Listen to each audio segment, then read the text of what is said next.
Wah, makin seru nih. Ya, Pak Sony sebut ada nama-nama besar di balik pengaturan dapur SPPG. Kira-kira siapa aja nih? Bakalan terungkap nggak nih ya? Jokowi lagi, Jokowi lagi, dan lagi. Setiap orang yang dititipkan di kepemerintahan Simon ternyata masih pada nyebut namanya Jokowi yang menyetor dana sebesar 2 triliun. Wow, ayo penegak hukum buktikan jika Jokowi bersalah, layaknya dihukum seperti bawahannya. Jangan cuman bawahannya doang ya. Beberapa orang kan sudah menyebutkan. Kenapa diem aja penegak hukum? Woi, bangun. Kok Jokowi lagi yang disalahin? Ya habis gimana, Bu? Jokowi udah 10 tahun menghancurkan negeri ini. Lihat nih, ini kegagalan Jokowi di bidang ekonomi selama 10 tahun menjabat. Itu yang dulu. Yang sekarang, lihat nih. Yang terbaru juga Jokowi. Lihat. Dadan Hindayana dulu dilantik siapa? Ternyata dia adalah orangnya Jokowi. Dilantik Jokowi pada tanggal 25 Agustus 2025. Dia adalah orang kesayangan Jokowi. Di sana ditaruh untuk membuat MBG dan menjadi ajang korupsi. Ditangkap hari ini kan. Dan ternyata MBG itu penyebab sekarang kepercayaan luar negeri tidak ada lagi sehingga rupiah anjlok. Jadi Jokowi lagi.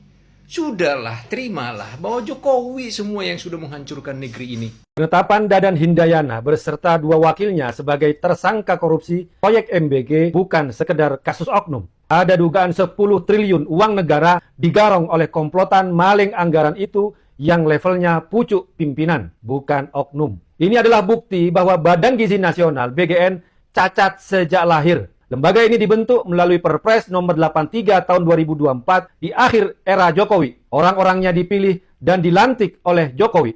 BGN langsung dijadikan kendaraan program unggulan Presiden Prabowo dengan anggaran raksasa 1,2 triliun per hari. Desain kelembagaannya memberikan konsentrasi kekuasaan yang sangat besar kepada pimpinan tanpa mekanisme pengawasan yang memadai.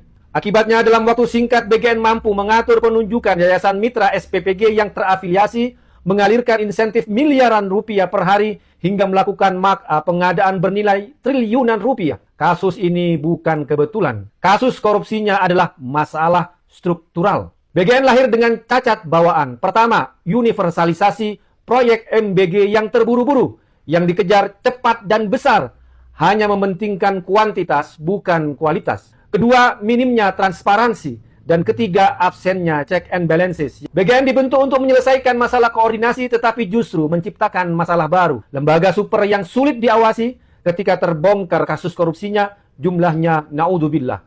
Kini pemerintah memilih jalan paling nyaman.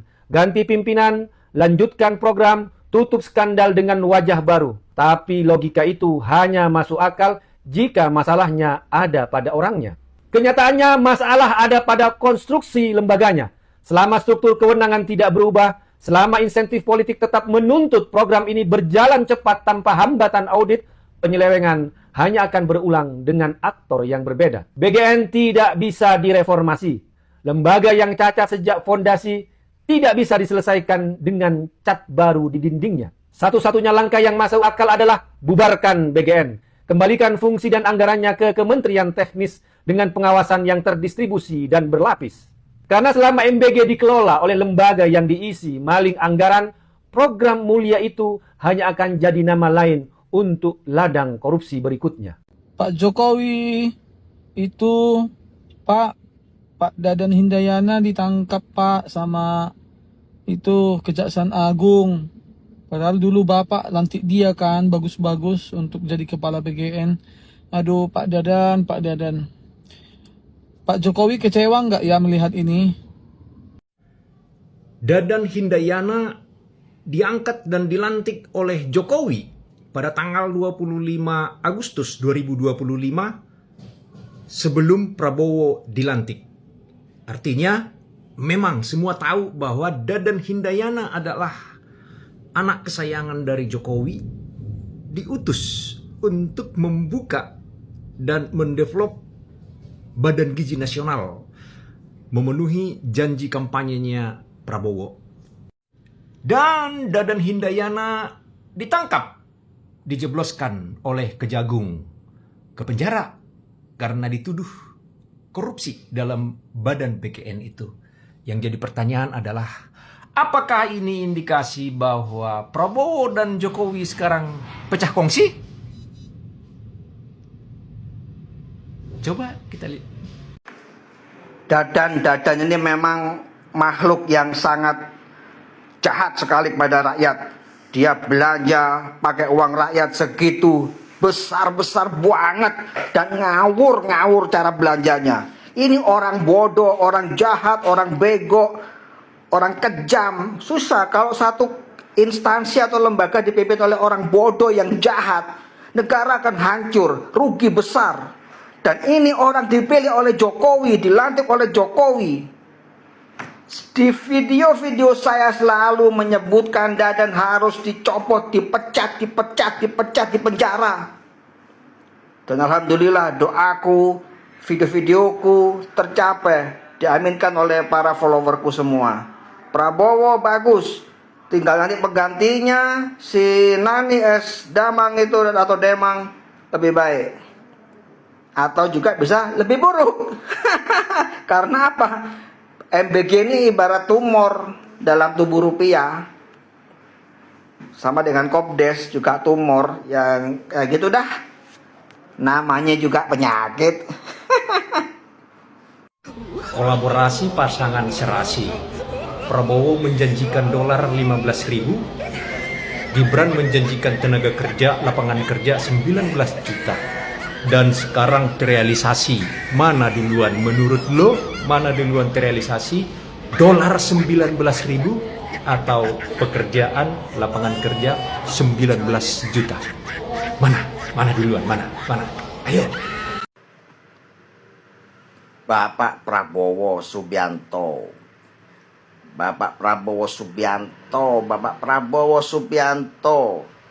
sudah hilang aura kepercayaan masyarakat, sudah hilang.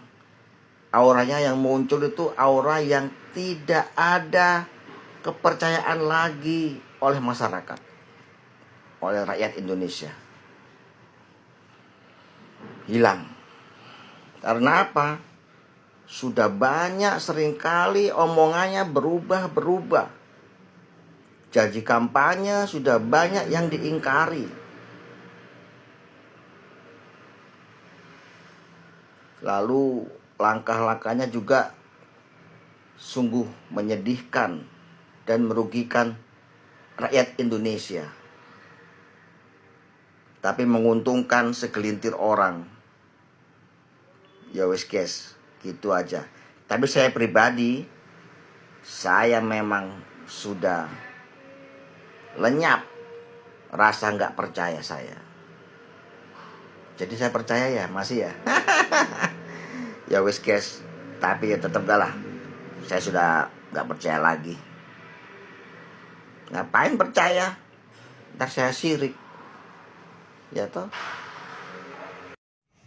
Kenapa juga ya kalau ada barisan-barisan para koruptor ini kalau ketangkap selalu menyebutkan nama Jokomul? Gitu loh pertanyaannya, itu yang benar. Akhirnya ditetapkan sebagai tersangka kepala BKN ini setelah sekian lama dikritik di setiap komal-komal ya. Ini berkat kalian, kepala BKN ditetapkan sebagai tersangka. Apakah penggantinya si Dadan ini akan amanah juga untuk memimpin sebagai pemimpin BKN baru, atau akan melahirkan para koruptor baru lagi? Kita lihat.